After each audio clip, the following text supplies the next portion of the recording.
Morning, JFW family. Welcome back to the Channel 23 podcast.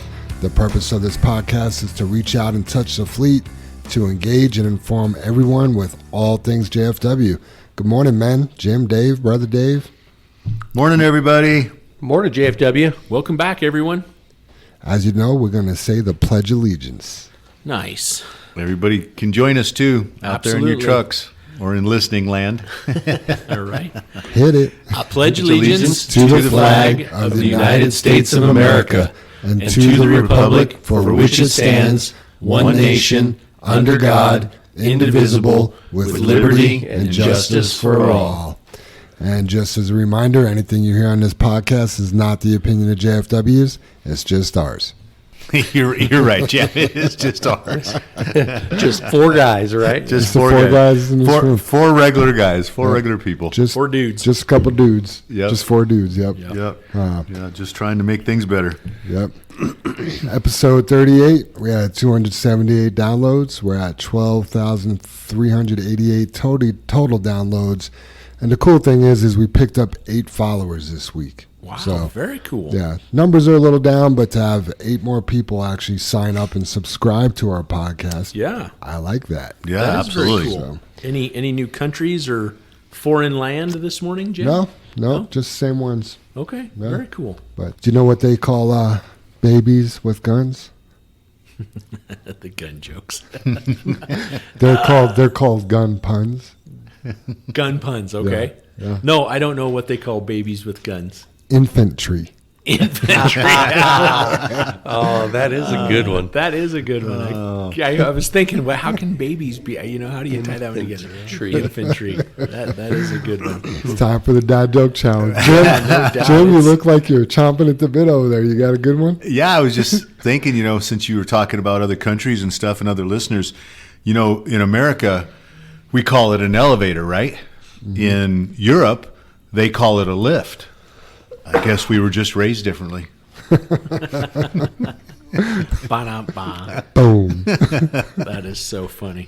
Well, I had a low tire the other day on the wife's car, and we were out running around. I wasn't near the house or here, so I had to stop at a gas station to air the tire. And, I mean, every place I've gone my entire life, air's always been free, and I had to pay $2.50. Do you guys know why? Inflation. Ooh, man. Inflation. I was going to say, air is never free at these gas stations anymore. You got to go to the far corner and put your money in the little compressor Your thing. 50 cents. And, Yeah. got to come up with quarters. Inflation. Nothing's free. I like that. We should be able to get all these. You know what I mean? Because when you hear the answer, you're like, oh god. It's always so obvious, huh? Yeah. But I remember when water was free. Now you got to buy it. Yep. I was just listening. There was a radio station I was listening to last week. This isn't a joke. It was just kind of you mentioned that reminder, right? Here we go off in the weeds. But a male and female disc jockey, and they were talking about some college back east.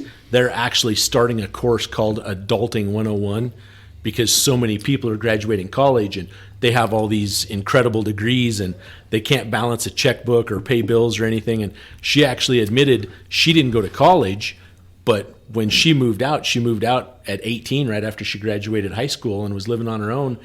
And she freaked out because when she got her first water bill, she thought her friends were playing a joke on her because she thought water was free because it just comes out of the faucet.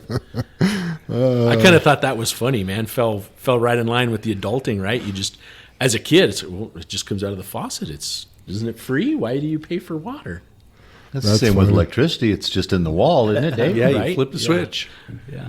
I can't remember where it was or what it was, but somebody, I think me and my wife were buying a car or something, and I can't remember, but they asked something like, do you pay for this? And she's like, no, we just have it. I'm like, no, we just pay for it.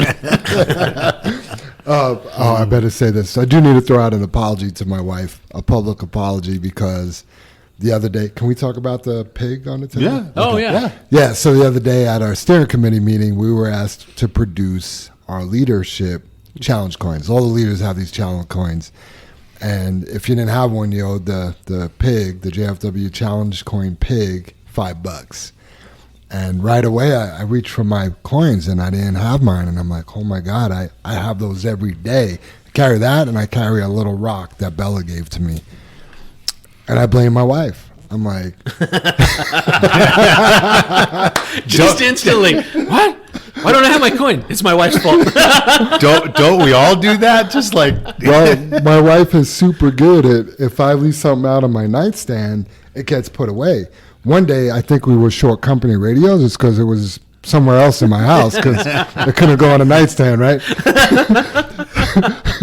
I just happened to open up the other little cabinet. I'm like, oh, there's a company radio. I should probably take that at work, right? So anyway, I'm like, babe, I'm mad at you. We had to give the challenge coin pig $5 today because you can't leave things on the nightstand. If it's out, you put it away. And she was like, whatever.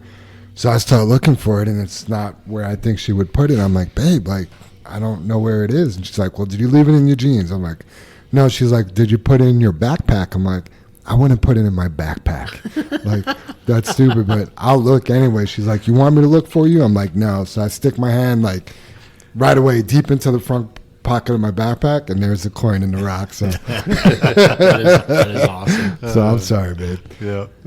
Yeah, Jackie does the same thing, Jim. She puts stuff away. I might get it out and set it on the kitchen table or something because I'm going to use it or, come back to it in a minute. And then I come back to it and it's put away Yeah, already. you look 30 seconds later, it's gone. It's Yeah.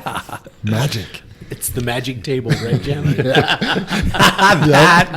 That was hilarious. Yep. New drivers. We have Samantha Goff and Paul Martinez. Am I saying that right? Wait a minute. Samantha Goff, Did Dave yes. get his joke in? No, you blew right past me. Well, come Just- save us, Dave. Save us. Yeah. That's not the first time I've done that. I'm sorry. So we smoked a big old prime rib while we were camping this weekend. It was really good. But, you have an 8-pound roast and only 4 adults and 2 kids eating it, right? We had a lot to freeze. So we were out of pork chops, and so Jackie got some pork chops, and we had a big vacuum sealer party on Monday night to put all this stuff in the freezer. So it got me to thinking, what happened when the butcher backed into his meat grinder? His ass chewed. He got a little behind in his work. Yuck. I like that. He got a little behind in his work. That's awesome. Next time I have carnitas, I'll be thinking about that. Good one, Dave. Sorry I skipped you again. That's twice. Is it twice? Is that all? Yeah. Well, welcome Samantha and Paul. Right? Yeah. Yes. Glad to have you guys. Yep. Excited to have Welcome both those aboard. guys here. Yeah. So not so happy news. It's kind of even tough to talk about, but Austin Lovejoy lost a baby yesterday. So if you guys see Austin out there today, just keep that in mind. You never know what somebody's going through. So, Yep. Yeah, absolutely. Yeah. Thoughts are with you, Austin. Yep. I don't want to dwell on that, but it is a very common thing. I think it's Right. more common than many people know to miscarry. Yeah. I mean, the only reason I bring it up is Mom had 5 miscarriages between Jim and I. Oh, wow. Yeah, so I mean, it's definitely very common. I mean, I know a couple other people that I'm not going to mention names that work here, Right. that had the same thing happen. Yeah. And when you talk to them, they're like, you go to the doctor's office and they treat it like being at the dentist and having a tooth pulled. It's done, over, off you go. You know what I mean? Back to life is how Because that is part of life. Right. But I mean, how that field works Right. with it. The health field sees it each and every Right. day. It's a medical problem. but Right. to the person, it's a spiritual and Absolutely. a soul issue. Absolutely. Yeah. So I it's- mean, it's heart wrenching. And we've for had, this sure. is the second one we've had in, I'm going to say 6 months, and it's probably less than that. Yeah. But anyway, Austin, you're in our thoughts. Absolutely. If you need anything from us, please let us know. So, on a higher note, we got celebrations coming up, anniversaries. Mitch Brenner, 2 years today. Big Mitch. Congratulations, Mitch. Thanks. Way to go, Mitch. Congratulations, Thanks, buddy. Mitch. Thanks for helping us out. Good old Mitchell. He's been on days all this time, and Right. 2 weeks ago he went to nights. Yep. Whether everybody knows it or not, he's doing some updates on. I think we wound up having like 66 trailers or 64 trailers that need updated, and we were having some problems with them, whether everybody knows it or not. But that's how in tune the shop is that we're doing an update. And Mitch was kind enough to maximize production. He swung over to nights while all the trailers are here, and he's knocking out this update kit on those 60 plus trailers that it is. So thanks, Mitch. You do a great job for us. We appreciate it. He's like a sniper on a mission. He is, You know, yeah. because he was doing all the liner repairs, Right. right? And now he's on this mission, and He is Here the he biggest lays- sniper I've ever seen. He lays a mean bead. I He's not envision very- most snipers as small little guys that can like sneak in somewhere. I didn't say ninja. Oh, that Well, I could don't be a think he's- nickname for Mitch. Ninja? Ninja. I don't think he's sneaking anywhere with those size 17 feet of his. I feel like I just gave him his 1 year shirt. So it's flying. Time flies at JFW. Oh, it does. Birthdays. John Dean's birthday was Monday, the 18th. What? Yep. Happy birthday, John. Happy birthday, John. Troy Holmes had a birthday Thursday, the 21st. So that's Wait a minute. tomorrow. Wow, I misread that. Oh, right on. Tomorrow. That is so funny. I told Troy I saw him yesterday, and I said, "Happy anniversary." Well, he just had his anniversary. Like, I just gave him his anniversary shirt. Well, Troy, I apologize because I saw this in the notes, and I thought it was your anniversary. That's the reason I said that. Obviously, happy birthday, and congratulations on the 1 year anniversary here a couple weeks ago. So, Wow, you read the notes?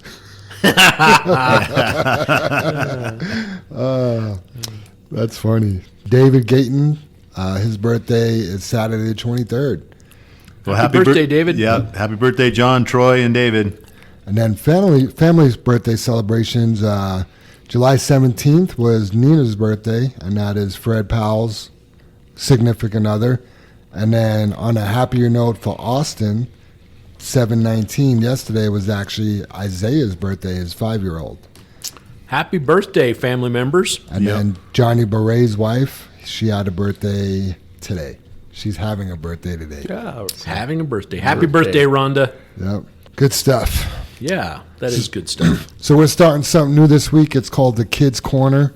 And anybody in our fleet could do this. Absolutely. You know, if you have a child and you want to ask them questions, and we'll put it on the podcast. Today we're going to start with my daughter, Bella.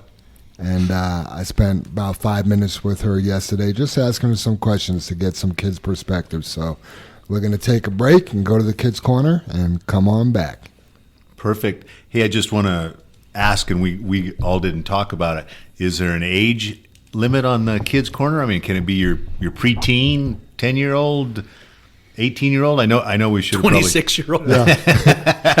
Welcome to Kids Corner. You're welcome. I had to shave before I did my interview. I would Wanted to say, look good for the podcast. yeah, I don't think there. I mean, I would say anywhere from 5 to 18, 15? 18? Yeah, Yeah. something Yeah. like that. I mean, Yeah. everybody listened to Bella, and you'll get what we're talking yeah, about. Yeah. Maybe Yeah. everybody can give us some feedback. yeah. And also think about the questions. Not how old you are and are you excited about school, but think about the questions I asked Bella about leadership and stuff like that, and think about what it means to you. So Yeah, absolutely. we'll be right back. Hi, Bella. Hi. Thank you for coming to the Kids Corner, which is part of the Channel 23 podcast. Yes. Yes. Some questions for you. You want to answer some questions for Daddy? Sure. So, Bella, tell us how old you are. I am 7, almost 8 years old. When's your birthday? August 20th. Are you excited? Yes, I'm really excited. I have a lot of people from my other family that's coming. Oh. My cousin Mila Oh, that sounds great. and her mom. Okay. What's your favorite thing to do? I think I like to draw, play, and hang out with my mom and dad. That's cool, especially the hanging out with Mom and Dad. Are you excited about school to start back up? Yes, I really miss my friends. Yeah? Do you miss learning? Yes, I Okay. miss the whole school. What's your favorite subject? Math, art, gym. What does it mean to you to serve?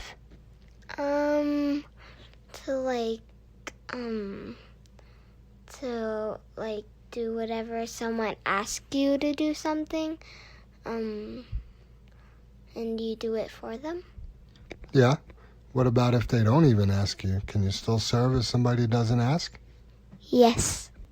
When you think of a leader, how would you describe them?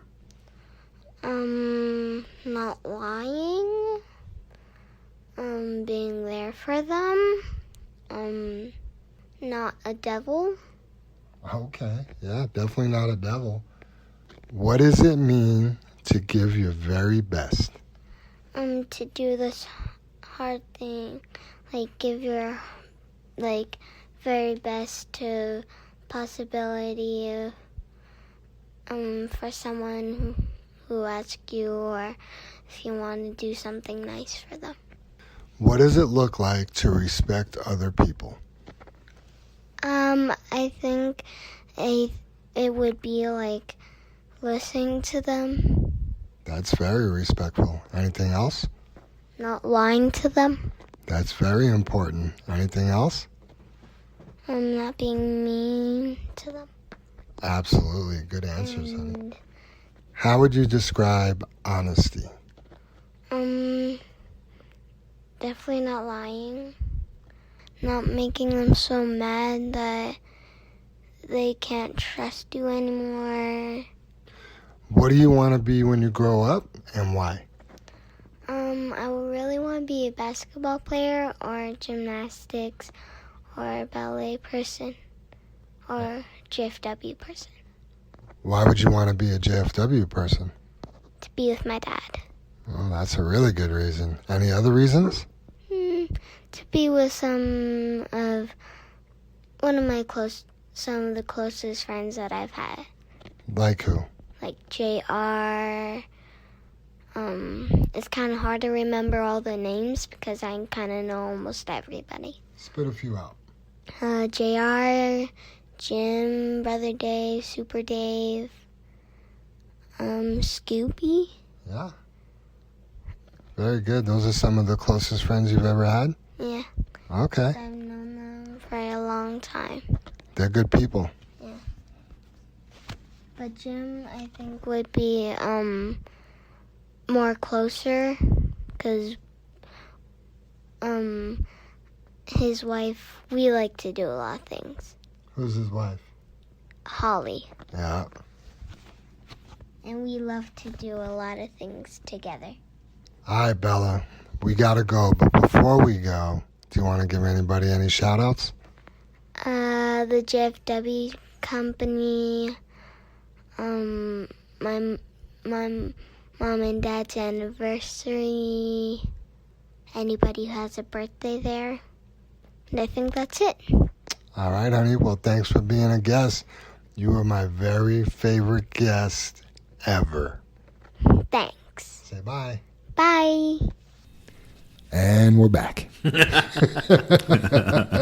seemed like no time at all. Magic of radio. Did you write down the time? All right. Shout outs. Franco wanted to give a shout out to the shop. He says, I recognize the great work the shop does, keeping the trucks in good working order. Thanks for that. Yesterday, my truck was broken, and in the morning, it was ready to work and clean. He says, that is comfortable. Thanks, JFW family, from Franco. Oh, very cool. Yeah, Franco. good feedback, Franco. Appreciate that. And then Linda, she spoke to Kyle about his stockpiles yesterday and how we were doing. He said you do a great job, and he's thankful to have you there. Great job, Rob, in regards to the powder trucks. He really appreciates all you do for dispatch. Thank you from Linda, Rob. Yeah. And Kyle, where's Kyle at, Jam? Union? Union. Yeah. That. Yeah, he's Union talking is about the union Yeah. powder. Yeah. Yeah, that's awesome, you guys. Yep. Great job, everybody. Absolutely. Yep.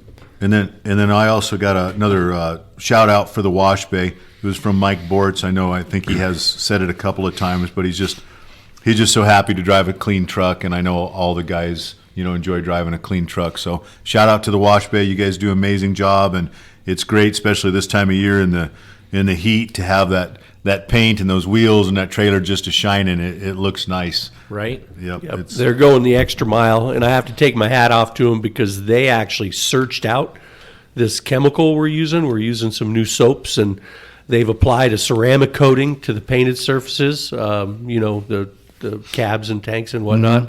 They're using an polished aluminum cleaner that is keeping the aluminum brighter, and it doesn't fade it out like acidizing does. Right. And man, you can see the difference. I mean, you just take a look at that truck, and Yeah. it is really amazing. Yeah, that wash bay has become a beast of its own in a good way. Yeah. You know what I mean? They're clicking. They've Yeah, come it's to a their powerhouse. It is, yeah. You know, they've taken a hold of everything and just ran with it. So it's been fantastic. Yep. It's been better than it has in the last year. No, I'll take that out. No. Better than it has been like ever. I think that's my Yeah. 2 cents. Really? Yeah. Okay. Yeah, I think they've got a good. Well, that's saying a lot. It's It the is, best yeah. it's ever been. they're jiving or whatever Yeah. the good description of it. They got it down, especially like Dave said, Yeah. finding the new soap and doing that kind of stuff. And Right. And if it's I'm not good. mistaken, they're cleaning more trucks every They night are. than they They're- ever have been. They're doing 10 to 14 a night. Really? That's just phenomenal. Wow. Yeah. And what's cool is you got 3 generations in there right now. I was just going to. I was Isn't just that gonna, crazy? They got Yep. family working together. Yeah. Sometimes Yeah. family's tough. Yep. They know, say it's really hard. But also, so obviously family is Rich, Josh, and Lexi. But then we also have Joey Burnt and then Mackenzie in there. So that's your wash Right. crew guys. Yeah, Right. good group. You know, I hadn't really put it together, but the families we have here, I'd never really thought about that. I mean, obviously the whites, right? You got the Browns in the wash bay. Yep. You got the Powells. Powells. Absolutely, Powells the and the Powder. Powells. Which also includes Thomas Morgan, Thomas Morgan. right? Right? You got Then you Shane have- and Jesse. Dustin and Dustin, Yep. right? Yeah. The Petersons, Yep. right? Yeah. I mean, I just hadn't really thought about And then that. rewinding back to the wash bay, Joey Burnt knows Josh Brown for many years. I mean, they Yeah. work together. Yeah. And then Mackenzie's friends with Lexi. So Yeah. yeah. I mean, Yep, it's- went to high school together. yeah. I mean, they probably all see each other outside of work, Right. Yeah. So yeah, that's cool. Yeah, very cool. Yeah, that's awesome. And then Bella, she wants to work here to work with her dad. So Let's get her signed perfect. And her Yeah. best yep, friends. she could be the new culture Yes. person. up. Yes. Yes. Some of my best friends. Yep. I would love to have my best friend work here. Awesome. Well, let's get into the discussion, and I'm going to kind of turn this over. Not kind of turn it over, but I'm going to turn it over to Dave and Jim because a lot of this is you guys. Yeah. So last week at our IPOC meeting, yeah, I guess I'll I got to back up. back up. Sorry, Troy Hunt's got a shout out. Oh, Yeah, he always does this last minute. Sorry to derail you there. thanks, Troy. We're here for you, Troy. Just you, though, buddy. Yeah. Thanks for thinking of us. It's all about the cowboy. But actually, he was thinking about the shop because we were just talking about Ooh. the shop. So, All right, we take shout that back, out Troy. to the JFW shop, specifically Leroy Luna, the expediency and ingenuity of our mechanics for any and all mechanical safety and aesthetic issues that our trucks have on a daily has to be the best. They represent the standard, all caps, that I have worked with. Yes, I love AC just as much as I love cheeseburgers. I'd love to hear more Yard 23 updates, and I love you too. Not only cheeseburgers, but cheeseburgers I win. I think that one was a shot. Like he's won some cheeseburgers from you. I don't think I've ever bought him one, but I'd be happy to buy you one, Troy. I'm going to buy you one of those veggie burgers, though. Beyond the meat. All right, back to Brother Dave. Sorry about that. Yeah, no, it's all good. Got to take care of that good stuff, right? Business first. Yep. So just IPOC gossip. IPOC is the group we formed, not we, meaning JFW, but it's Industrial Property Owners Consortium, and we have almost 100 businesses in it now. We had to rise up and fight Adams County for some things that were going on, and the 100 businesses that amassed, I mean, just to name a few, we're in there. Brandon is in there. Fiore Excavating, Iron Woman, Shoko Fuel, Often Petroleum, Merit Trailers, IMCO Trailers, Utility Trailers, United Equipment Funding, Martin Marietta, Aggregate Industries, Recycled Materials. I mean, these are just a couple off the top of my head that became members of IPOC to fight some of the things that we have going on in Adams County that is kind of going to rule and change the landscape of industrial business allowed to be done in Adams County. So we're finding ways to fight through that process.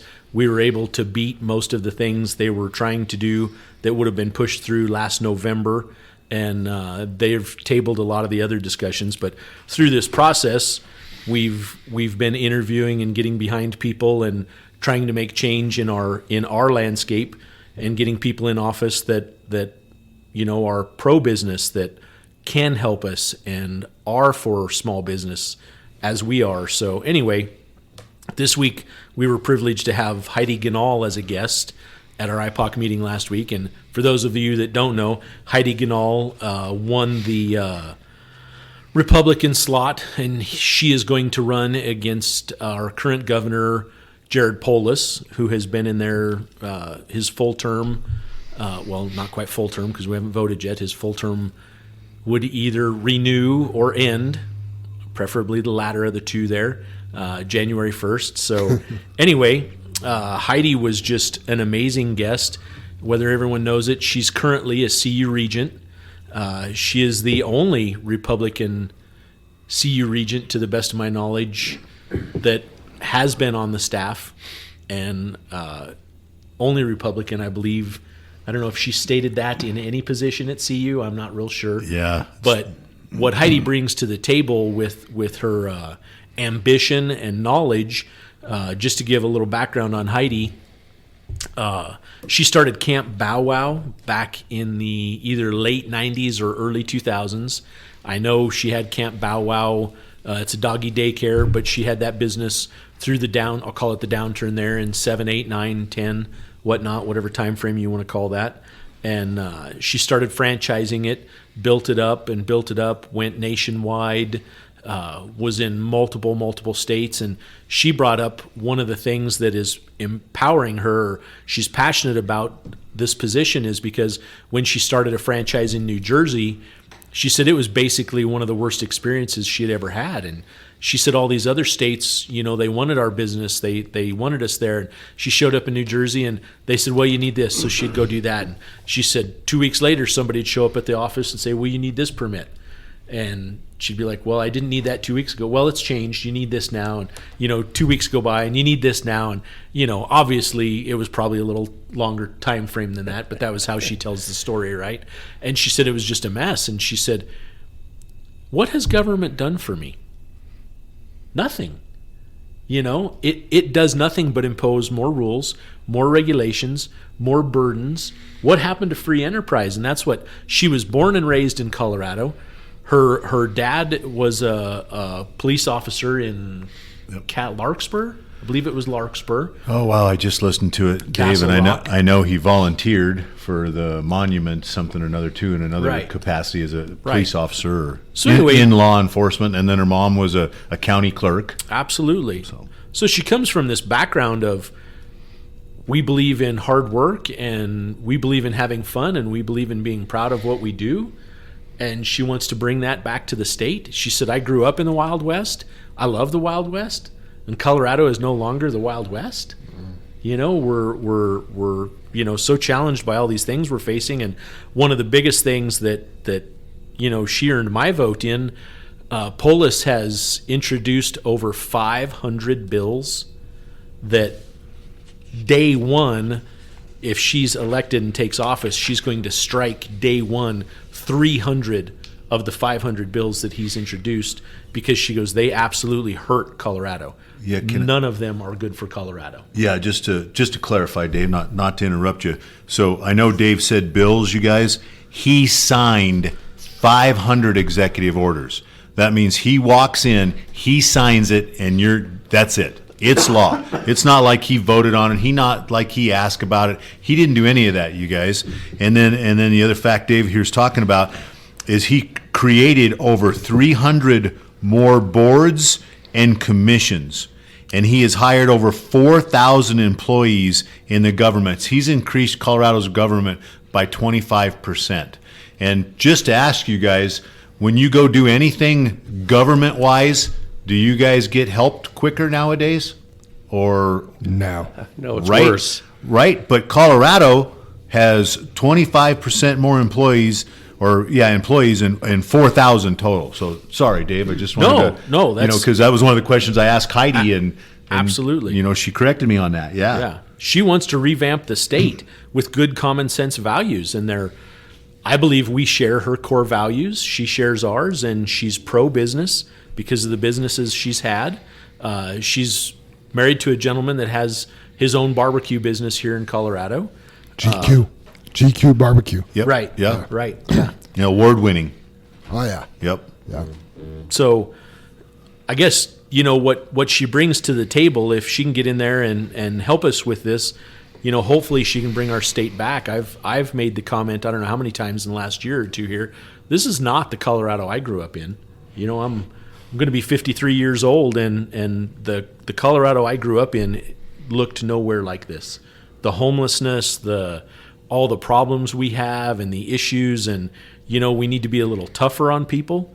The homeless we need to be a little tougher on, and we've become such a touchy-feely society that back in the 50s and 60s, and this sounds cold, it truly sounds cruel, but we had a lot of housing for people that had some mental problems. If you go back and look at our homelessness, 95% of the homeless have some type of addiction. I don't want to say drugs, but some type of addiction. It's usually either drug or alcohol. The other 5% have mental illness. We used to have facilities for those needs. Now we don't have them anymore because they were too harsh, or they were too mean, or people didn't think they were required. And it sounds cold for me to say it, but we've gotten very soft as a society. And it's tough to do the right thing, still take care of people, still be kind, but make us a better world, right? It's a tough place for that. So I guess, some of the things we wanted to mention is if anybody is willing to donate, number one, to Heidi's cause to get elected, you can just hop on our website, Heidi Ganahl for governor. $20 would help. Here's some of the things she's up against because of rules that have been passed last year and the year before. The most she can collect from any one person is $1,250. That's the most she can collect from any one person. She's only got, I don't know, what'd she say, $1.5 million in her campaign right now? Yeah, something like that. So Polis, on his first campaign, because he's practically a billionaire, spent $24 million of his own money. You can spend as much of your own money as you want. There's no rule against that, right? So he spent $24 million of his own money on his campaign to get elected the first time. He's going to spend and is committed $70 million to get elected this time because his goal is to shoot for president. If he gets elected this time for governor of Colorado, his next step is to run for president of the United States. Well, I guess what scares me about that is I see what Colorado has become. I sure don't want to see our country like that. Yeah, we need somebody who's not just going to lay down. Right? Not everything has to go. When I mean, we could do things for the homeless people without just letting them take over. We could, have immigration laws that allow people to better their lives, but not just walk into the country. Right. Stuff like that. Yeah, you guys are spot on. That's what when she taught. We're promoting Heidi Ganahl. She's our next governor. Okay, Yes. I'm going to from positivity. Absolutely. We listened to our next governor last week, but when you go through the things that Polis and that side of the government has done, we need to make some changes. And Dave just talked about the homeless and mental illness and stuff like that, and how soft we've become. And part of that, though, you guys, is what I'll give you some figures here is. We need to be soft in certain areas, okay? Like with mental health, like with the homeless, okay? But here's what she told us, and this is for everybody out there that's got kids. Austin, I know you lost a baby here, but you're planning to raise a family. So just so you guys know, in the state of Colorado, 60% of our kids cannot read, write, or do math at their grade level. 60%. 60%. So you think about over half our kids can't read, can't write, and can't do math at their grade level. And she is for any education. It doesn't matter whether it's homeschooling, whether you take them to public school. She wants to bring back any kind of schooling, pro-schooling, and stuff like that. Polis, we've done nothing. He's special interest groups, nothing. There's nothing changes. Wait a minute. He increased government. Yeah, he increased government. That's only on special interest groups. Yeah. Did that help our kids? Nope, didn't do a thing for it. Okay. You know, just so when you talk about the homeless stuff and you talk about could have addictions and things like that. So these are our kids, you guys. This is where Colorado is at. Our kids in Colorado, we have the second highest drug addiction rate in the country. We're not like the greatest state. We have the second highest drug addiction for our kids in the United States, in the country. When she told me that, I mean, my stomach, I got sick. I mean, that's addiction for kids. Right. What we have to do something about it. You know, here's the other thing. Our kids are, I think I put second, but I believe it's sixth, so I apologize. But it doesn't matter. Second or sixth at this point have the highest suicide rate in the country. Our kids, and I'm pretty sure it's the sixth, highest suicide rate in the country.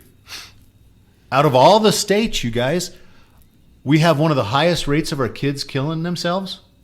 I'm tired of being the top of the scale because we're 47th worst roads. Right? Right? That's What has our government done for us? You know, that's a plus. Here's another one. And she said this also leads to our crime rate and all that kind of stuff. But we have the second highest overdoses in the country with fentanyl. We're a hub for fentanyl, Colorado is.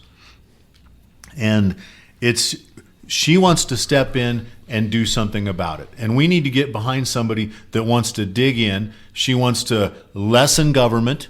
She wants to go back and undo a lot of the special interest bills that were signed. And Be hard on crime. Be hard on crime. She says right there, she wants to fire the parole board because we have to be tough on these other things to help in other areas.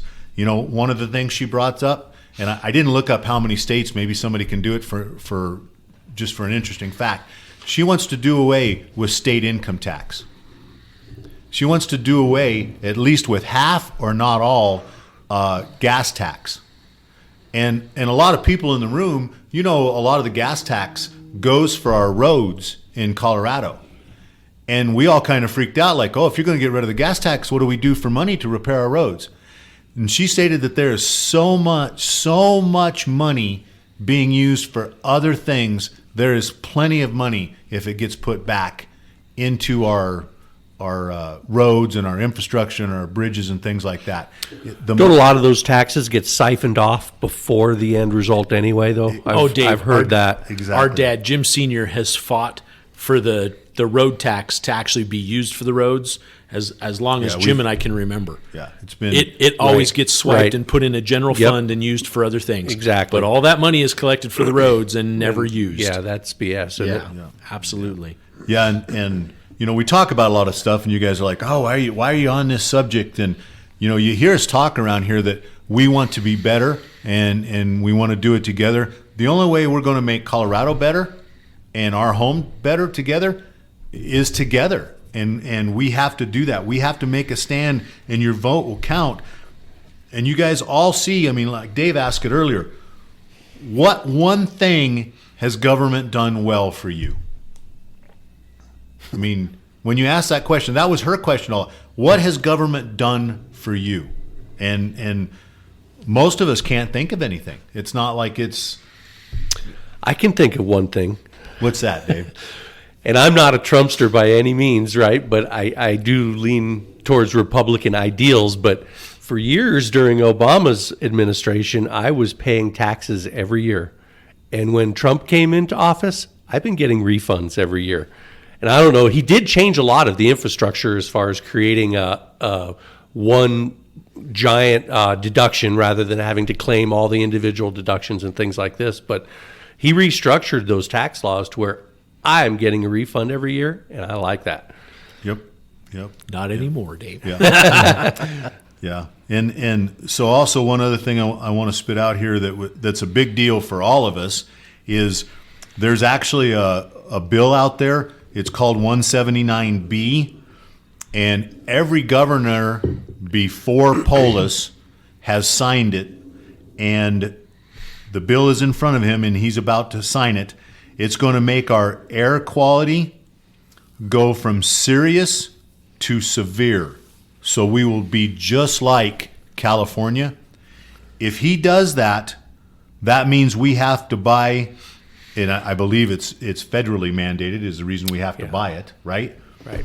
We have to buy special gas for here in Colorado, It's going to cost more to make it. 51 cents a gallon. Yeah. Just an FYI, Suncor will have to revamp their plant. Yep. It's going to cost about $10 million to do that, and then they'll start producing the more expensive gas. So we were just talking about it this morning that gas is actually going down finally after 6 months here, 7 months of horrific prices, just in time for him not to sign this and not approve it. And like Jim says, every governor prior to him has done that. Well, this is him pushing his electric agenda is what he's after. Yeah, his green initiative. Right? As soon as he cannot sign this and just push it off, the faster that goes in and he's rejoicing for these high prices. Yes. Because it pushes his agenda. Yeah. And his agenda is just to be president, not take care of Colorado, not do anything like that. His agenda is to be the president of the United States. So we have to keep that in mind too. And something else that in talking to different people, and we all know it, is that our brown cloud or our air quality doesn't really have a lot to do with the emissions and the pollution in the cars. No, it's geography. Exactly. It's where we're located. Yep. We catch everybody's pollution, and it gets stopped here at the foothills. Up against the mountains. And that's the reason. Our altitude creates air inversion. Exactly. Because we're a mile high. Exactly, Dave. So that's the reason the other governors have not signed that, because they understand the problem, and Polis doesn't care. He doesn't care about you as his people, as a state. So you guys, and if you don't agree with me or us, at least do your math, or not your math, but investigate into it. Do your research. Find out. Read about the subjects. Read about your people. Read about what the interests are. Because we're not a better state, not with all this other stuff. And me personally, or us personally, we're tired of it. I want my kids to be able to read and write. Oh man, I don't want to be second in the nation in fentanyl. It's.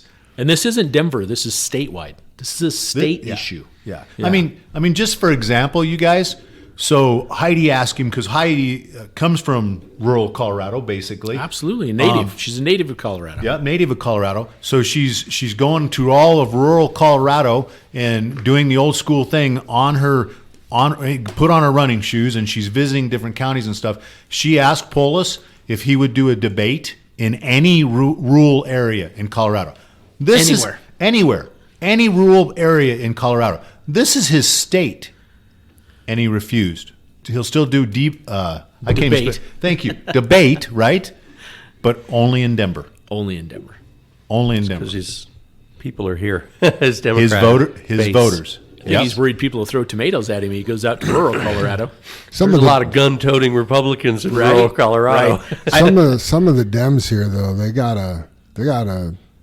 gotta be thinking about what's going on in the state too. I hope so. Yeah, Heidi mentioned that. They were, I think, the next night, and correct me if I'm wrong, Dave. She's converted so many Democrats. Oh, that's right. It was Dems for Heidi night. Yes. Really? Yes. So, and she said she would take anybody. Doesn't matter to her. I know she's Republican, but it's still independents, Democrats, Republicans. It doesn't matter. She wants the best thing for Colorado at this point. Right. That's what we have to look at. Is what is the best for Colorado and the country? I want to bring that up, Jim. This isn't a D or an R thing. No. This isn't a Democrat-Republican No. debate. It's what's best for Colorado. This guy isn't what's best for Colorado, and I hope anyone, whether there's a D or an R behind your name, I hope anyone is seeing that. Right. So Yeah, I bring it up just because of the division between the parties for so long, especially the Trump administration. Definitely, there was a big Created division. a big divide. So now to undivide people and for people to open their eyes and not be so stuck on, well, what's behind the candidate's name. right. Let's open our eyes and vote for what's best for Colorado. And Right. then let's vote for what's best for this country. Yeah. I want to kind of touch on that, back to that gas tax a little bit. And you guys are talking about, our air, our emissions and whatnot causing the brown cloud. And I just, so many people don't realize pollution has no borders. No We've said borders. that time and time and time again, right? You go hang out in San Diego and you look across the border there into Chihuahua, right? That's Chihuahua, or is that Tijuana? Tijuana, thank you. And you see their power plant right there. And we all have power plants. I'm just saying, I'm sure what they're emitting isn't what California allows, but it's coming right over. And that's not, I'm not just, It doesn't get stopped, Dave? right.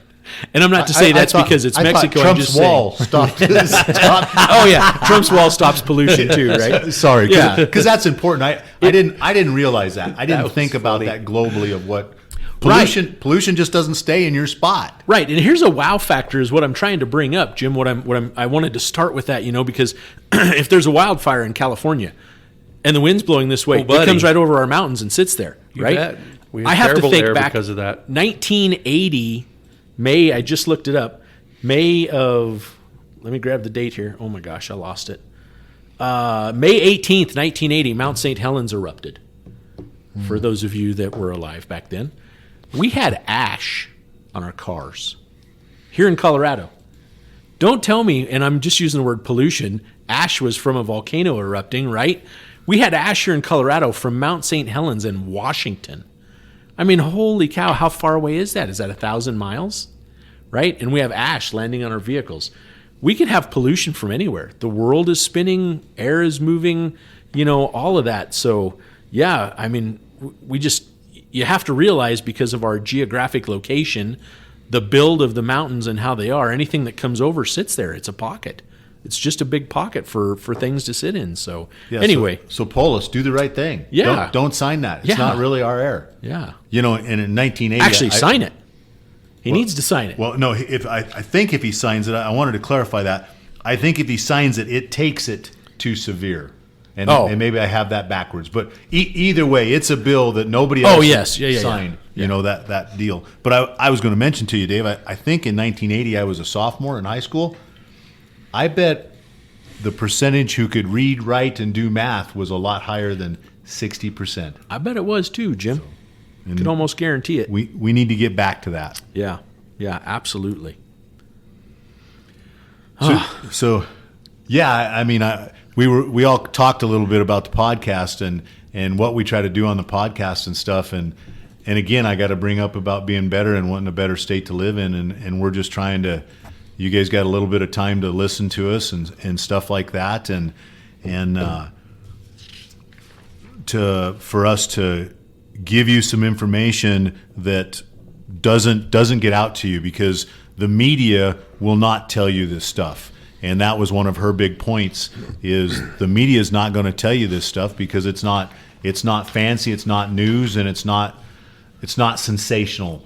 Right? Well, I mean, she brought up one of the biggest points, Jim. She has went to the news to beg them to do a piece on him signing this and what it will do to Colorado, what it will create for the gas tax, and that every governor prior to him signed the piece that we need signed that says, hey, we are not a polluting state.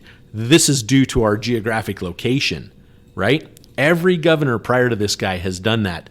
He won't. She's tried to get the news involved, and the news just walks away. They won't have a thing to do with it. And basically her point is they're liberal. Or he's paid them. Yeah. Could be. Yeah, because she asked, Jam. The question is, if the news put out there that everybody in Colorado, your gas is about to go up 51 more cents a gallon. Would you be for it or against it? Obviously against it. And she goes, that's what nobody wants to be. He doesn't want anybody to hear that. Right. You know, and That's a shame. that's just God. Wake up, people. Right. You know, we have to get in the trenches. You know, I don't know if you know, I said it earlier. Please ask, what is one good thing the government has done for you, except make you dependent on them? Right. You guys, we're dependent on them, and that's what she's after of you know, getting back to our roots. Opening back up oil and gas. And that was a big thing she said about oil and gas here in Colorado. We have one of the states with the most restrictions on it, and we produce the cleanest oil and gas. So clean, we can't even use it here, I think. Yeah. Right? Yeah, all of that, the oil and yeah, just our restrictions on how we refine it and collect it and make it and pull it out of the ground Right. is the cleanest. Mm-hmm. Yep. Yeah, you want to go back to our roots. You know, I'm a history dude. Our founding fathers didn't want like they wanted government, obviously, but they really were leaning against a strong or large centralized government. They wanted the states to run themselves. Right. And what actually got them to vote for a centralized government was so they could raise an army and fight the British, because we knew we couldn't do it without a central government to gather the army to fight the British. But our forefathers wanted the states to take care of their own business. They didn't want a large centralized government, but we got one now. Yeah, and I guess as part of this discussion, been watching a documentary on Netflix on Pearl Harbor and World War II with Japan and Pearl Harbor. That was all over just oil, and I never knew that. And that was interesting when you were telling us that yesterday. basically, we cut Japan off, and they were in negotiations, and they figured any way to secure any kind of oil was to take out the United States or to attack us, go to war. And you know, if you think of the position we're in now, it's back over oil and stuff, and we're more dependent on other countries than ourselves for our oil. Isn't that something? But yet we're the largest oil producer in the world. Yeah. That our own country has choked to beyond belief, right? And we can't produce our own. Yeah, and then we just give it away to South Asia and Europe anyway. Right. Our emergency stores. Yeah. Right. So Yeah. Crazy stuff. So in a nutshell, everyone, we're just asking for everyone to be involved, to be aware. These are things we've become passionate about that, you know, probably our heads, we use the description, our heads have been down chopping wood, right? Because that's what we do. We come in and we work every day. We're grinders. This is kind of an avenue to spread the word, to get people to talk about it, talk about these issues with your families, talk about these issues with your friends, talk about these issues with people you don't know, and spread the word and get the information out there, because change needs to happen. We need to awake the bear. You know, you've heard that saying, don't poke the bear. We need to poke the bear. You know, I mean, let's poke the bear.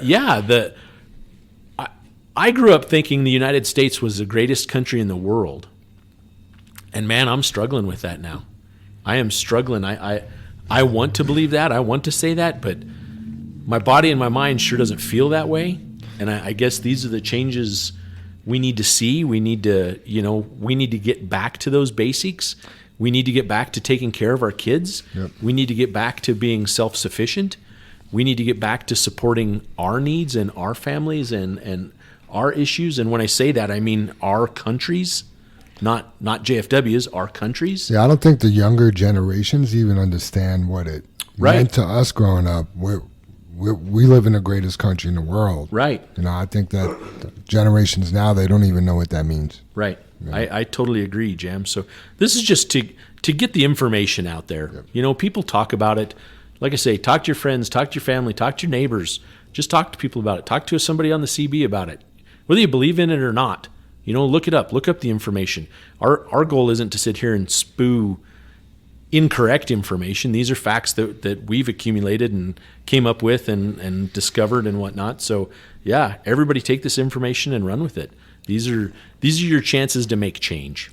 One thing you guys skipped over, that first point on Heidi. She had something really to say about going to work. Yeah, she did, and she got that from her family. I'll let Dave. I'll let you read it. You know? Yeah. No, one of the things she talked about, and this was on her campaign trail, and Jim used the term she used. She's putting on her running shoes and she's running around the state to try and amass votes. But something the way she grew up, she was taught to work. She was raised. She worked. I forget. Her first job was at Dairy Queen, right? Nice. When she was in high school. Sure. I remember that. Jim and I had friends in summertime. Our Dairy Queen was only open in the summertime. It wasn't even open in the winter. Oh, wow. Where we grew up, right? We just grew up right here off 84th and Zunai. Dairy Queen's Same with open. ours. Dairy Yeah. Queen was closed in the winter, Yes, man. it was. Who Yep. ate ice cream in the winter, right? That was probably big news. Like, hey, Dairy Queen open this week. You know? Oh, Oh, dude, yeah, it- ours had lines out across the parking lot. Absolutely. It was Because there was no indoors. You only got it from the window. Yeah, right. that's how exactly. ours was yeah. originally. Yeah. Indoor Dairy Queen. What? You're moving on up. Yeah. It was such a cool thing as kids. We used to ride in the back of the pickup truck. It was a standard cab. Well, there wasn't room for 4 people in the I did standard too, but it was cab. a station wagon. Oh, yeah. We'd ride down to the local Dairy Queen and get our, not nightly, but, maybe once a week if we were lucky, a Saturday night treat or something like that. I Thought that was really the coolest loved thing in those. the world. Man, you it know? was summer. You know what I Right. mean? Oh, Yeah. that was summer. Yeah. That's what defines summer. Yeah, exactly. Yeah. So Yeah, Dave tells that story about the Dairy Queen and the girl. We knew the girl's family Yeah. that owned it, and Yeah. she was cute. Not only on top of that, but then her family owned a Dairy Queen. How could you go wrong with that? right? God, whoever married her was a lucky guy. Anyway, she learned then, to work hard and enjoy your job. You can have fun, and that was one of her things. She said that they're doing it a lot of her campaigns. She's like, we start with the wave. There's so many people in the room. She has them do the wave just to get some enthusiasm and make people smile and have fun. If you've ever been part of a wave at a football game or a soccer or baseball game, that's a riot. It is. It is just so fun. You watch all the way around the stadium and wait for it Yeah. to come, and then when it comes to you, you're Yeah, ready and right. boom, you stand up and let she her should go. start with dad jokes. I'm sure she has some mom jokes. So yeah. So that's how she was raised, is to work hard, be proud of your job, be proud of what you do. It doesn't matter what you do, it's just what it is. And if one of her things was, if you're burdened with money and it's just all about the money at the job, that is a personal spot you're in. You know what I mean? You have to make the change personally to get out of that spot. And she sure didn't dwell on that much, but if you can't, you've already dug that hole. Right. You know what I mean? You got to try and work out of it. One of the things to work out of it is start to enjoy. There's more to your day than every single little dollar you make.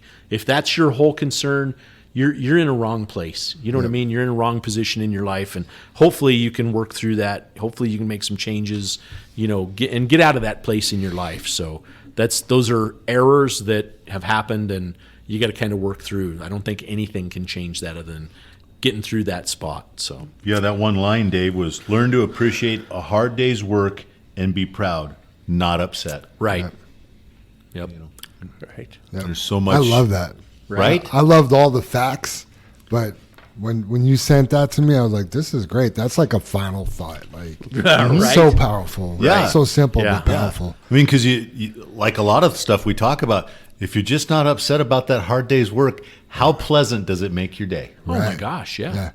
Two guys could have the same exact day. One guy is proud and happy, and the other guy, Absolutely. this sucked. Yeah. Absolutely. Yeah. It's like right now. It's hot out, you guys. Yeah. It's hot for everyone. The heat's killing us. Right? The heat's killing us. We're all in the same boat, but it depends if you put on your happy face and go, man, I'm so hot and sweaty, and because it's summer. Yep. Fall's coming. Yep. Or, I'm I'll hot tell and you what, sweaty. it's right and, around the corner. Right? Yeah, Exactly. yeah. We're almost to the end of July. We've got August, and I believe it was last year we had snow on September 14th or something Oh, like that. Dave, not the S word.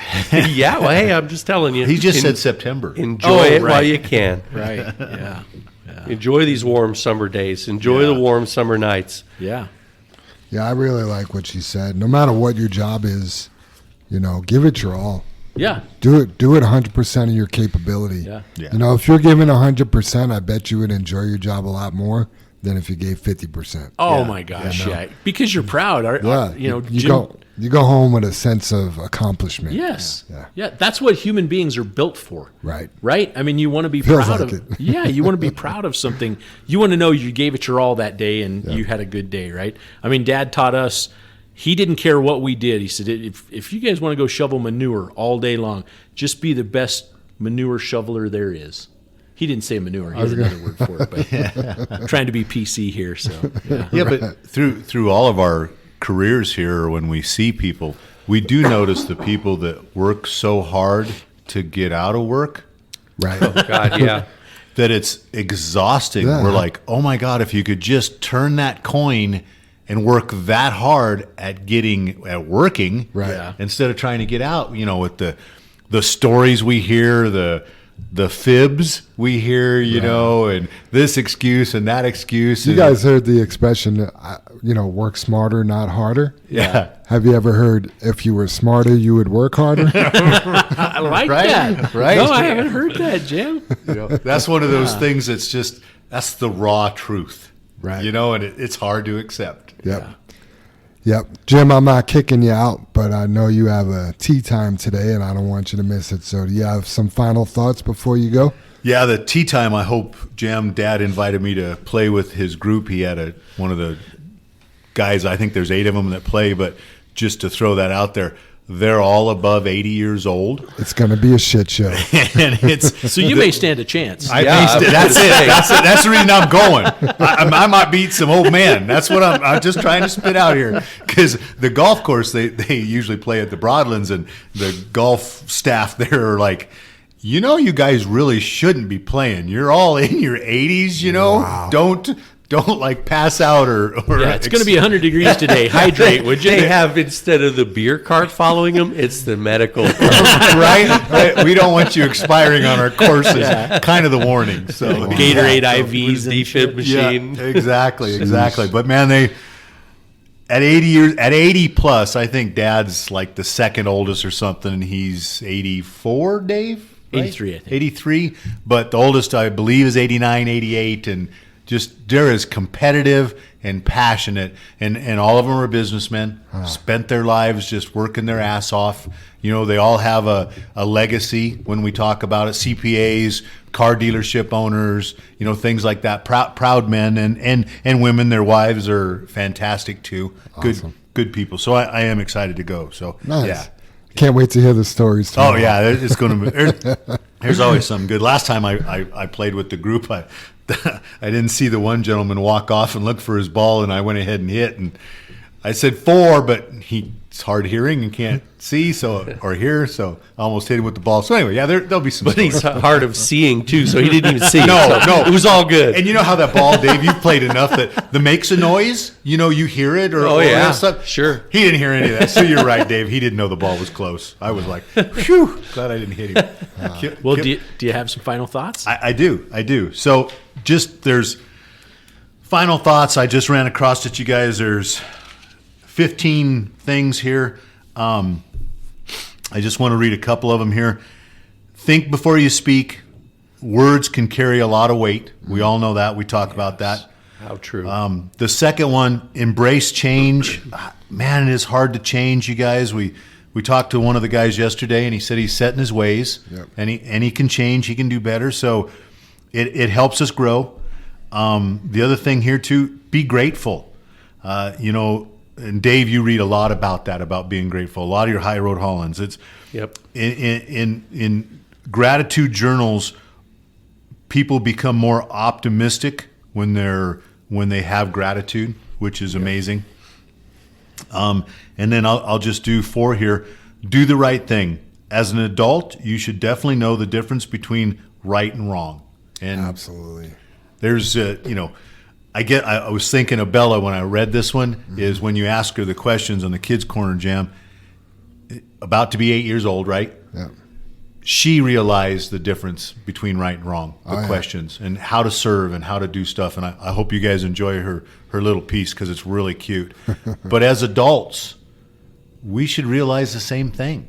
So I would ask, maybe it's part of the government piece here. We know what's right and wrong. Absolutely. Let's make a stand. Let's make a stand in your lives and also in business. So you guys enjoy. Hope you enjoy listening to the podcast, and we didn't get too political for you guys. How's that? Our expressed opinions. Right. I'll have to ask my mom. Yeah, we'll definitely have to ask her. So thanks, everybody. Thanks, Jim. Thanks, Jim. Thank you, Jim. Have a great day out there. Yeah, have fun. Kick some butt. Maybe. You coming back here or you? Coming back. Oh, okay. We'll see you in a little bit then. Okay, sounds good. Awesome. Hope so. Otherwise, I'm going to need a ride. I got you. Going to have to Uber. We got you covered. Awesome. I know you do. I got people here I can count on. I know Yep. it. All right, moving on to some other discussion items. Guys, please don't wait till and girls, right? Please don't wait till the end of the day to ask for your Axon tickets. Ask for them early in the day, please. So what that means is, if dispatch didn't send you a ticket and you wait till the end of the day, when we got 10 people at the end of the day asking for their Axon tickets, it takes away from dispatch trying to set up for the next day. And it really, there's a lot of work and thought that gets put into the dispatch for the next day. So when they got to take a break every 10 seconds to send you a ticket, it's disruptive. So if you can remember, if you don't have a ticket and they didn't send it to you, ask for it right away. Absolutely. It'll just be helpful instead of, 20 tickets need to be sent out. Another item is fueling a Choco and then going back up to Fry. If you're at the West Yard and you're dispatched to Fry and you go to Choco first, it kind of defeats the purpose of us dispatching you up to Fry. If you're out of the West Yard and you're going to Fry, go straight there, head to Choco on your way past it. Unless you're not going there, then that makes sense, but you probably should have got fuel the night before. So please be a little bit more efficient there. JR has asked to remind everybody to stay engaged in reading all of your bamboos, dispatches, Samsara alerts, etc. Bamboos have been sent with directions and info to new pits and plants, and drivers were still asking about it the next day, which was this past Saturday. I think we were going to Distal. Linda put out a bamboo with the directions and did the research, and then everyone was just calling in on the radio trying to get that. So obviously you didn't read the bamboo, so very important to read. Another piece JR sent out last week was about logging into Samsara and still not having drivers logging in to mark their harsh following or too close events. Also, a bamboo was sent about not parking in front of the shops, blocking the bays in the morning, and in the afternoon drivers are still doing it. So just make sure you're paying attention, guys. So as far as the Samsara thing goes, when you get we're trying to make it easy to review events with you. We could pull you in at the end of the day and go to the training center and watch your videos on TV together, but it's very efficient for us to send it to you, for you to watch it, see what you did wrong, and then mark it reviewed so we know that you watched it. And then obviously not blocking the pumps at the end of the day. Absolutely. Yep. Yeah, the pumps are a big thing. I mean, we're trying to shove 71 trucks through here every day, splitting them up between fueling morning and night. Please focus on that. Pull up, get your fuel, move out of the fuel island. I know it's habit to want to check your oil and fill your washer fluid and top off the antifreeze or whatnot, all that stuff. But please do that at your parking spot. I mean, we're trying to struggle to get trucks off the street out front, blocking the neighborhood driveways and, just all of that. So, yeah, please be aware of that. Please be conscientious and take care of your fellow driver that, is sitting out on the street waiting to get in the driveway and trying to get fuel, and you could be in the restroom or something like that. So, yeah, I find it interesting because even yesterday, good driver. I'm not complaining about this driver. He came to me, asked me if we had a couple extra shirts. So I'm like, yeah, let me go grab them. And I go grab him. I come down and I want to talk to him about how his career is going, because there was some adjustments we needed to make him more efficient so he could earn more money, so he could, just all that, right? and he was so anxious to get back out because he was parked in the fuel aisle. Oh, no. Right? So, yeah, and again, I'm not taking a shot at the driver, but you're trying to be efficient and save time so you don't have to talk to me at the end of the day and get your shirts. But if a guy's waiting out in the fuel aisle for the extra minute, you're not allowing him to be efficient. So stay with your truck, stay at the pump, don't wash your mats, don't do any of that stuff. Get parked, and then you could do all that extra stuff. Totally. Cool. You guys have anything else before we get into safety topics? And I think that was about it. There's so much valuable information in those Bamboo emails that we send out. And, Yep. I've ran into that a time or two before where, I've shared an email with someone and a week goes by and they're contacting me going, hey, I didn't hear back from you or whatever. And I'm like, whoa, I sent you an email, and maybe I live in email world because I have to because of business. So I'm focused on those things and maybe other people are blessed and they just don't have to. So, Right. yeah, Yeah. be aware, be engaged like JR's saying, and Yep. let's go from there. Yep. My favorite form of communication is email. Yeah. It's just easiest. It's easiest to respond to. Yep. Text messages right there as well. I was talking to a guy yesterday about I got to write a food journal for the next 3 days, and I'm like, okay, cool. Like, you want me to email it to you? And he prefers that text message. So Interesting. Yeah. I love text as much as email, Jam. Where I struggle with that is my phone's on 24/7, and I get a text at 11 o'clock at night. It wakes me up. I mean, Right. there's emergencies. We're 24/7.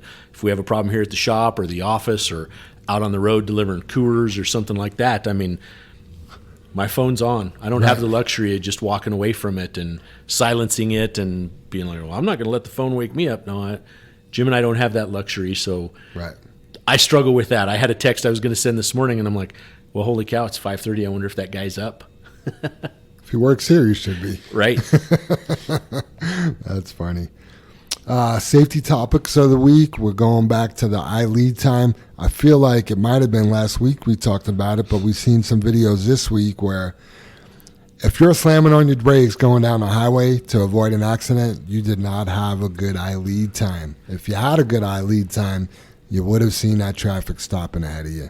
Absolutely. Right. What's bringing a lot of those to our attention is, thank goodness, the camera. Cameras. Right? We're getting these emails that's saying a harsh brake event, and it's allowing us to go to that driver and go, hey, this is what we're seeing. Right. You know what I mean? How can we help out?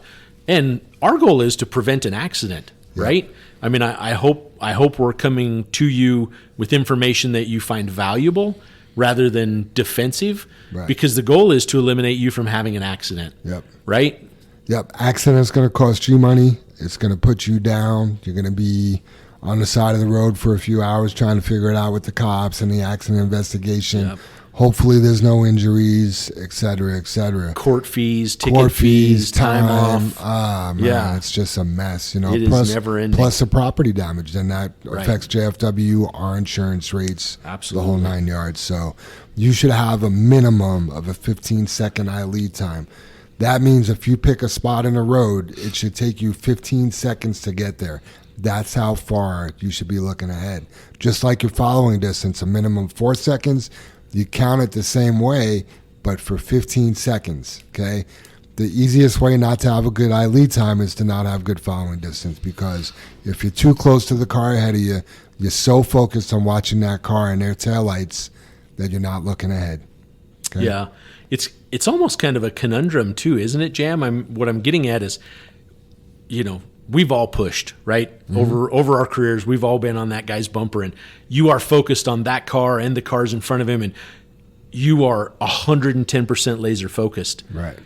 Where the conundrum comes in is when you're that 10 seconds behind that car, and pretty soon you're relaxed. Right. So you're staring off in the field going, well, what are they working on over there? And you're focused on what's on the side of the road for, I'm making it up, 2 seconds, 3 seconds. Then you look ahead like, oh shit. Right? So it's, even though you can be relaxed, you still need to be focused on what is ahead of you. But it creates that relaxed situation where you're not hard charging, you're not, and that's almost where you can get in as much trouble. So it's just as dangerous. In the firearms world, we call it, in regards to situational awareness, you're relaxed, but you're alert. Yes. Okay, so you're not hyper focused, but you are aware of everything that's going around you. Yeah. So Isn't it funny how the firearms world is so similar to trucking? it's the situational awareness Right, piece. right. Yeah. Absolutely. Keep your head on a swivel, watch your six, pay attention, Right. be relaxed, be alert. Right. But the relaxed part's important, because if you look at a guy that's hard charging and pushing and following too close, when you watch them drive, they are not relaxed. It's stressful. Oh. If you're off in the weeds for a second and you come back and you got to slam on the brakes, your heart's pounding, right? Versus a guy that's Cadillacing, he's chilling. If you look at fighters, you could always tell an experienced fighter and a non-experienced fighter. The experienced fighter is relaxed when he's fighting. He's breathing. He's able to pay attention. The guy that's just all bowed up and freaking out and flexing and throwing these wild punches, man, if you don't win the fight in the first 20 seconds, you're done, because you're just going to be exhausted. Wow. Yeah. So, Makes sense. yep. Here's the thing you got to keep in mind. You're out there for 12 hours, okay? You're not going to be able to be alert and like focused every minute, Laser of every focused. hour, Yeah. right? But you got to realize what the situation is on the road. One of the guys was just lollygagging off looking at the construction site, and he was in a construction site, right? That has to be an indicator to you, like, wow, there's a lot going on. I need to focus on the road. I got to have my eye lead time. I've got to have my following distance double what I normally would, right? It's the same reason why you don't look down and dig through your lunchbox when you're coming up to a stop or a traffic signal. Yeah. You have to be aware what is around you, what you're coming into, adjust your speeds accordingly, because just because the speed limit says 55 doesn't necessarily mean you can go 55, right? Right. So you got to be aware of what is going on around you and what you should be doing and what you shouldn't be doing at that time. Yeah. We all have a lunchbox. We all take a drink of coffee, while we're driving down the road and listening to the morning news or whatever. Right. But you got to be aware what you should do and shouldn't do, and what's a good time to do that stuff. And that eye lead time, like Jam's talking about, I mean, you should be so comfortable that your eyes never leave the road, and you can reach down with your hand and open up that lunchbox lid, feel around and grab your pop or grab your chips or grab your... Yeah, my problem is I never grab can your find what I'm sandwich or looking whatever. for. I'm like, Yeah. God dang it, Yeah. where's that apple? It's Yeah. in there somewhere. I know it is. Yeah. The wife packed a snake one day in my lunch, and I reached down and grabbed it, pulled it up on my lap like, oh my God. Yeah. The other thing you need to be doing is scanning or looking at one mirror every 5 to 8 seconds. Yeah. Okay, so you got your 15-second eye lead time, you got your 4-second following distance, right? Well, every 5 to 8 seconds, you should be looking at a mirror, either your driver's mirror or your passenger mirror. And that really seems like a long time to be scanning mirrors. It seems like you should do it more often, but that comes right from the Smith system. So if you're doing all those things, you have less risk of having an accident. That's awesome. Yep. Great. I think it's great information. It is. And It is. Try it. Get Yeah. out there and try it. You know, Yeah. it may seem like a lot, but if you start with your following distance, so now you're relaxed because you're not too close, and then you start paying attention to your eye lead time, man, if you see something 15 seconds happening up the road, you're avoiding that accident. You could pull over to the shoulder, and I guarantee you're going to watch somebody else who didn't have the 15-second eye lead time have that oh shit moment. So Yeah. Great example was when Squirrel was coming through Glenwood Canyon. Remember that, Dave? I do, yeah, in It that was ice storm. In an ice storm, and Squirrel was so careful out on the road, and he avoided like a 30-car pileup on the bridge in Glenwood Canyon because he was just chilling, taking it easy, had a ton of following distance, going 20 miles an hour slower than the other vehicles that were in a hurry, racing by in the left lane, and then they all piled up. Yeah. And he didn't have Any problems? Not one, yeah. It is kind of funny what that experience gains you too. This weekend, my son had a swim meet 3 days in a row up in Fort Collins, so we made 3 trips back and forth to Fort Collins this weekend. And Friday evening, luckily I was able to ride with him instead of having to drive at the $5 a gallon fuel prices. So I rode up with him, and he's just 17, just turned 17, so he's been driving for a year now, and I'm like, I'll just cruise up with you, and it's my little opportunity to go, well, I wonder how you're driving, right? And I was pretty proud of him, but it was funny. One of the things that came up is, you guys all know I-25 northbound at Fort Collins. 1 minute you're doing 75, and the next minute it stops, right? And then you're doing 55, and everybody's piled up, and it stops.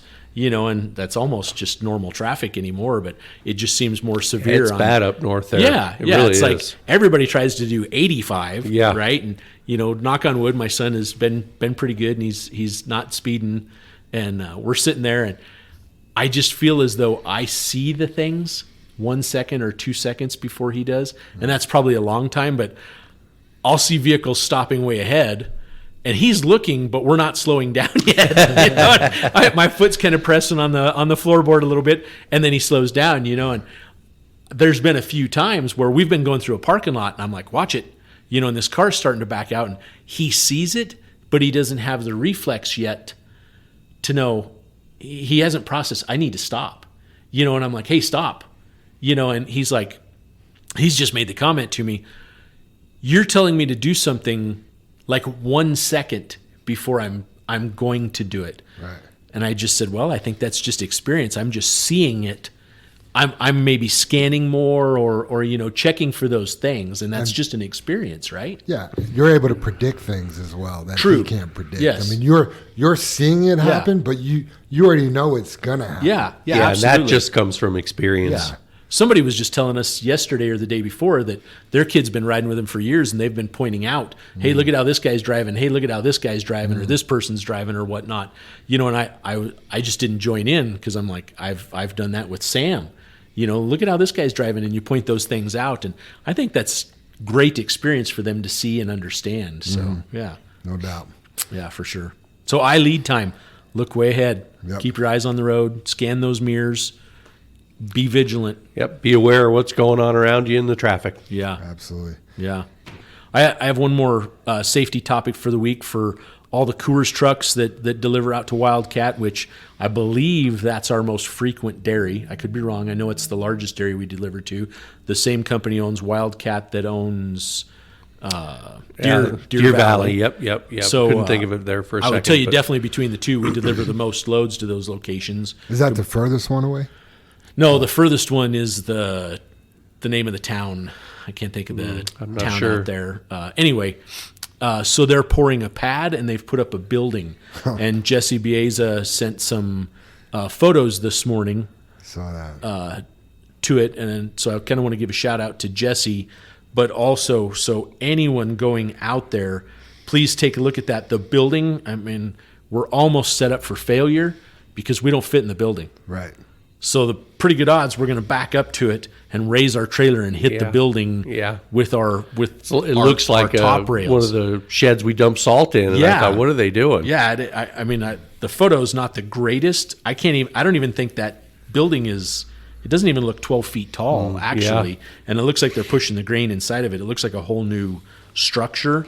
So anyway, anyone heading to Deer Valley, please, please, please be careful out there. They're pouring. They've got looks like a portion of a new concrete pad poured. Looks like they'll be finishing the other side, but we do not fit in the building. Please, please, please be careful out there. We've damaged buildings before in the past, so please, please, please be careful out there at Deer Valley. Looks like a new setup. Be aware of what you're doing and be focused. Absolutely. I was just looking through that email to look at the pictures, and I just realized. So our pulse survey came out again. Okay, so that'll be coming out once a month. It's 4 questions.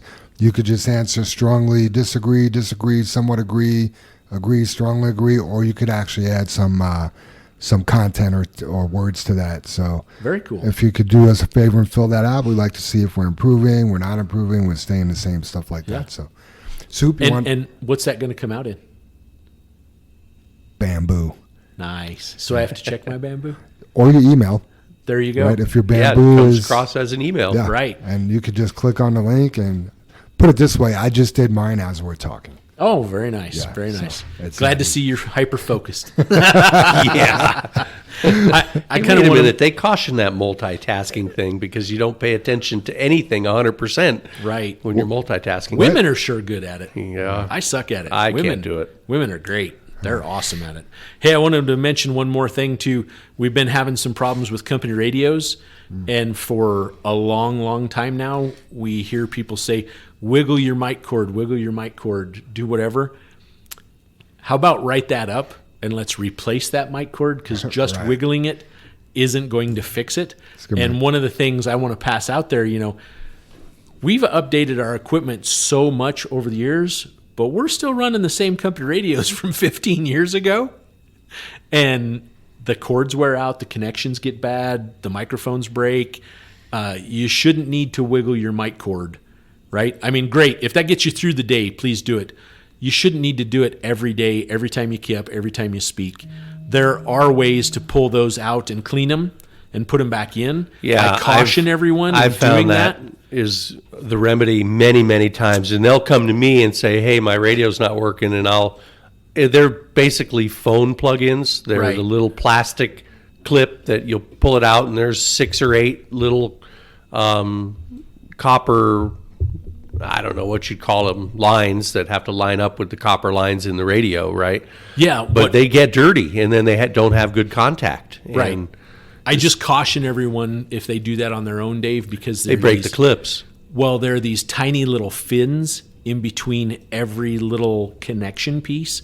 So if you put the plug in remotely crooked at all, you've touched those fins, and then you straighten the plug when it snaps in, and then the little tiny plastic fins are broken or smashed over, and it won't make connection. So if you take it upon yourself to pull that plug out, you have to put that plug in perfectly straight. Clean it, spend the time, brush it off, blow out the little port where the plug plugs in. It has a port on the microphone and on the radio, or we need a new cord, or we need a new microphone, but those can be cleaned. Please, please, please, I caution you, if you pull that out, that plug needs to go perfectly straight back in. It can't go in sideways at all, because it will straighten itself and smash those little plastic fins in between the wire connections. So just be careful on that. Otherwise, just write it up. We'll get some extra cords. Those radios are old, but they work great. We just need to address some issues on them. So we shouldn't need to be wiggling that mic cord indefinitely, just once or twice to get through the day. Otherwise, let's get it replaced out there. Perfect. Soup, you got a high road hauler? I do.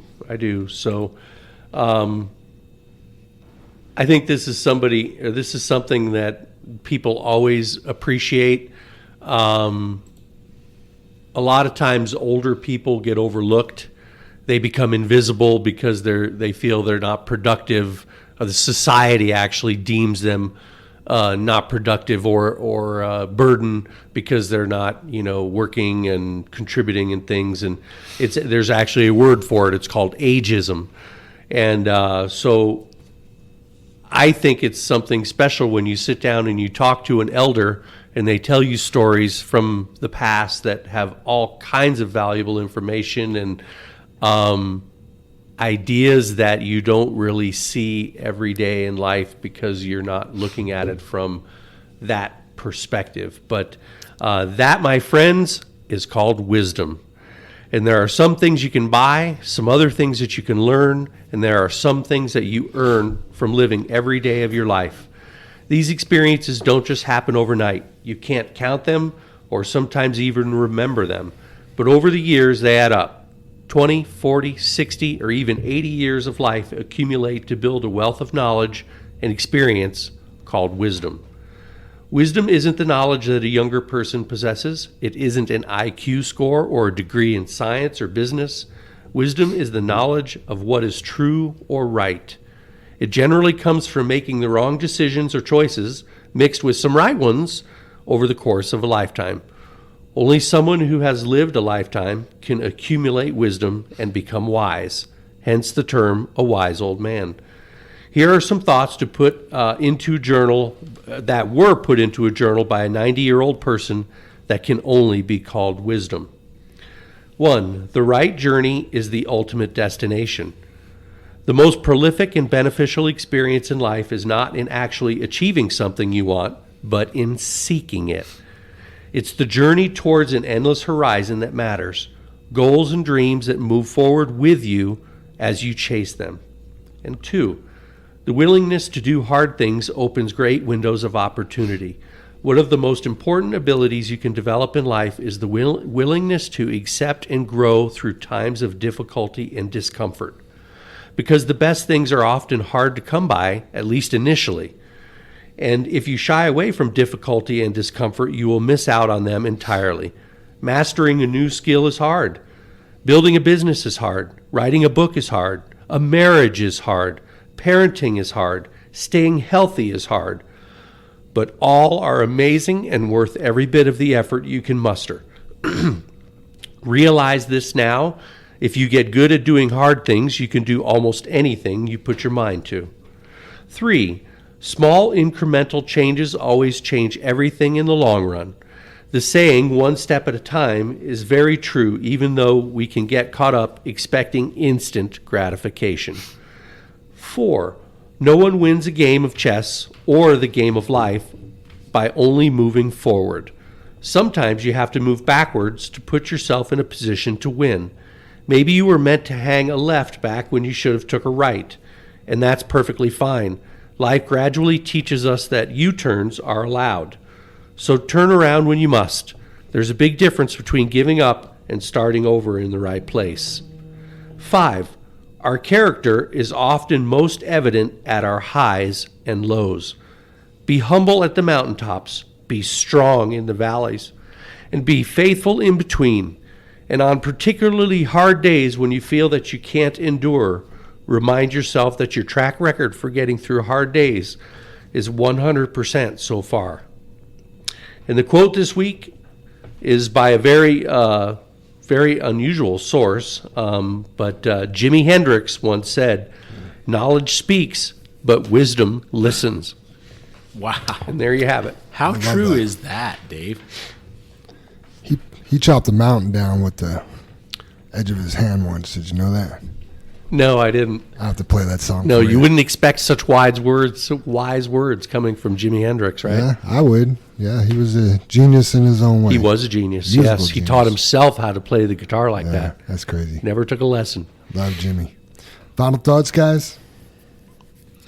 Yeah, I was trying to look some things up as we're sitting here talking and listening and stuff. And, you know, everybody probably heard Jim and I get on a political rant, and I don't want it to be thought of as a rant.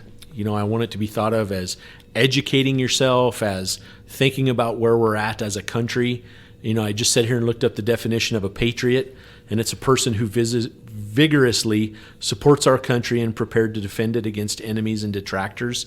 And at reading that quote, I was led to my next piece that I was trying to look up, and maybe you two guys can help me out here, but one of our presidents has a quote, and I don't remember whether it's Adams. I just tried looking up Washington, but I think it was Adams that said, "There is no other country that can take the United States down. If it falls, it will be from within." Do you guys remember? It's a quote similar to that. No, we've talked about that, though, and I don't remember. It it sounds was like a modern. No, it was quote, but- it was definitely like Adams or Washington or back or in the maybe day, even huh? Lincoln, or I mean, it was definitely. I'm looking at You remember it, right, Jam? You kind of remember what I'm talking about, and I guess when you find that quote, I don't want to fill in with so we don't have dead air here, but that's so true. I feel like that's where we're at, right? No Yeah, other I do country too. is big enough to take us down, but we will take ourselves down, and I guess. These are the things that bring Jim and I to discuss, and you guys as well, to discuss where we're at politically.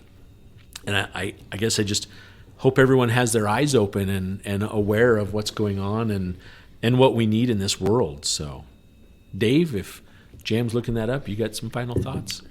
I got it. Oh, you got it. Who was it, Jam? Abraham Lincoln. America will never be destroyed from the outside. If we lose our freedoms, it will be because we have destroyed ourselves from within. Abraham Lincoln. Wow. Doesn't that feel like where we're at, you guys? Yeah, I mean, it I don't want to paint doom and gloom, Man, he That's- said that 150 years ago, and Right. how spot on is it? Right. Even today, or Right. more so today, even, right? Yeah, Could you imagine him seeing where we're at today?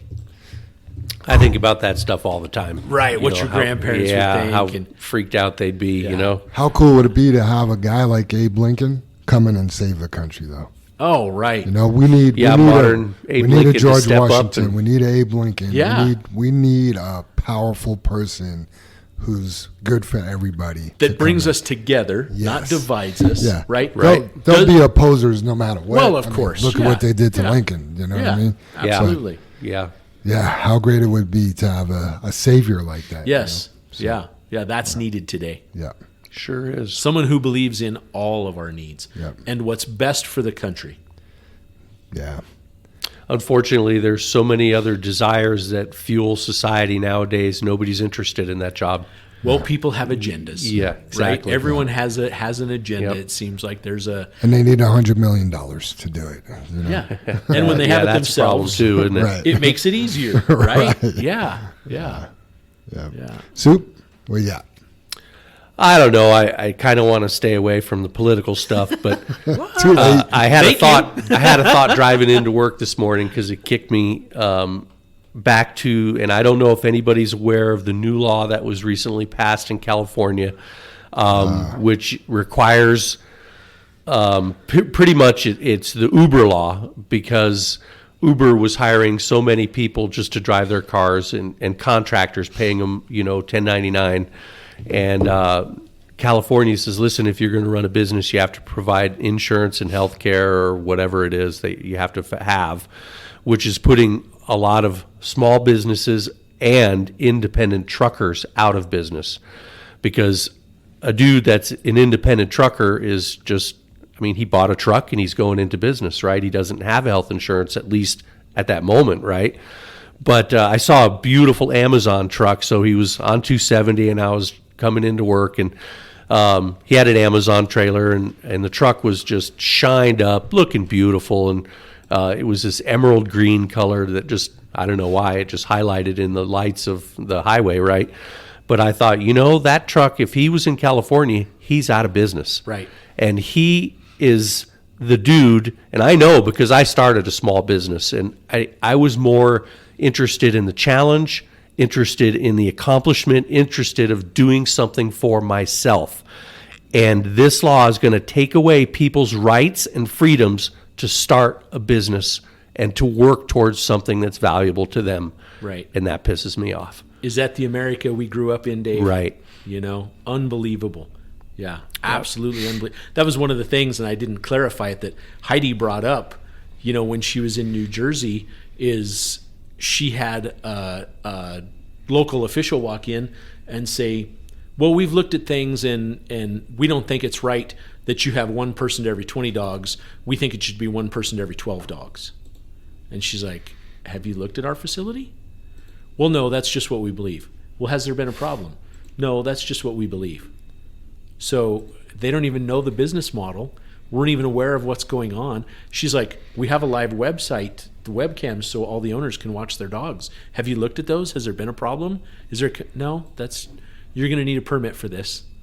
So they're just, it's more ways to fund and to charge taxes and all of that. And it's tough to swallow, Dave. Yes, it is. It's very hard. Yeah. Terrible. Yeah. I got a couple things this morning. One, driving into work today, we had a driver talking about Plant One.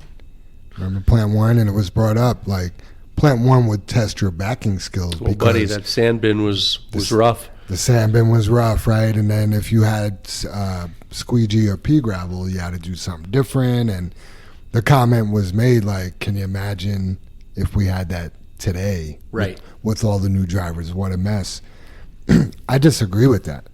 I think if one guy was able to do it, another person could do it as well. Yeah. It takes training. That's all. We'd have to train. Back then, Jim, I was the only trainer, and I trained every driver to back into that sand bin. You trained me. And- You trained me to do it. Yeah. You brought And me so over we there. did it. I guess my point is we got overcame. it done. We yeah, faced and overcame all that stood That's before Jam's us. point. Yeah, that's my point. Well, Stingray got on the radio and said, you know what? I think we have a pretty good crew this year. And that just really made me happy to hear, because we do. We have some studs Oh man. and some studettes, right, that work here. You know, I think the majority of the people that we have working here are skilled, they're smart, they're capable, and stuff like that. The other thing I want to bring up is every decision that you make affects somebody or something here, right? When my brother, rest in peace, he used to say, when you pull this lever, this one gets pushed. So keep that in mind. You know, Jim and Dave, you guys talk about looking at the whole pizza pie, not just your piece, because what you do, if you don't go get that last load, well, then somebody's got to get it in the morning. If you do this and you leave it for somebody, well, then we got to do it. And then this guy's running behind on his dispatch. Somebody calls off. I mean, the whole thing just has this domino effect. So just keep in mind, everything you do affects somebody or something. Absolutely. So that's all I got, guys. Very true. Yep. Have a great week. Are we going to And do the creed? oh, we are going to do the creed. Yeah. Yep. Kick it off. Got to do the creed. Wow, I don't have a copy of it in front of me. I hope I can remember. I'm going to read your lips so I can say it with you. I'm going to start it off. Together we face and overcome all that stands before us. Together we're accident free. Together we joyfully create honest value for those we serve. Together we celebrate our differences and respect those with whom we work. Together we are accountable for our words and our actions.